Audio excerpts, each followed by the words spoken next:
ఈ వీడియోలో మనం లక్ష్మీదేవి గురించి, లక్ష్మీదేవి ఎలా జన్మించిందో మనం ఈ వీడియోలో తెలుసుకుందాం. లక్ష్మీదేవికి ఆ పేరు లక్ష అనే సంస్కృత పదం నుండి వచ్చింది. ఒకసారి దేవేంద్రుడి రాజ్యమైన అమరావతికి దుర్వాస మహర్షి వచ్చి ఇంద్రుడికి ఒక మాలని బహుమతిగా ఇస్తాడు. ఆ మాలని ఇంద్రుడు తన వద్ద ఉన్న ఐరావతంకి ఇస్తాడు. ఆ ఐరావతం ఇంద్రుడు ఇచ్చిన ఆహారాన్ని నేలపై వేసి తొక్కేస్తుంది. అలా చేయడం తనకి అవమానంగా భావించిన దుర్వాస మహర్షి కోపంతో ఇంద్రుడిని శపిస్తాడు.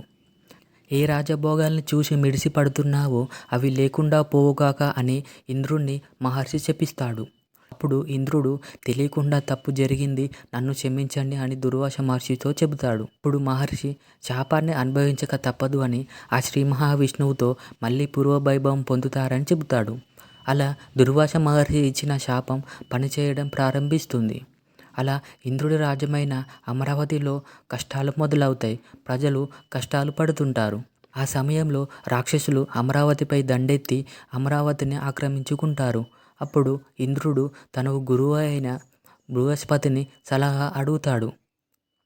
అప్పుడు ఆ సమస్యకి పరిష్కారం బ్రహ్మదేవుడు సూచిస్తాడని బృహస్పతి చెప్పడంతో ఇంద్రుడు తన పరివారంతో బ్రహ్మదేవుణ్ణి సంప్రదిస్తాడు. ఇప్పుడు ఆ బ్రహ్మదేవుడు ఆ సమస్యకి పరిష్కారం విష్ణుమూర్తి చెబుతాడు అని చెప్పడంతో ఇంద్రుడి పరివారం అంతా కలిసి విష్ణుమూర్తి వద్దకు వెళ్ళి రాక్షసులు చేస్తున్న అరాచకాల గురించి చెబుతారు. ఆ సమస్యకి పరిష్కారం చెప్పమని వేడుకుంటారు.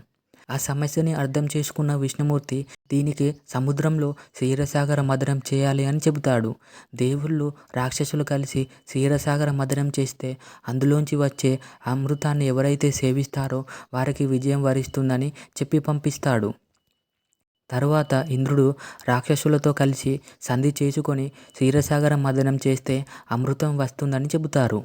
అమృతం సేవిస్తే అమరులు అవుతారని రాక్షసులు క్షీరసాగర మథనం చేయడానికి ఒప్పుకుంటారు.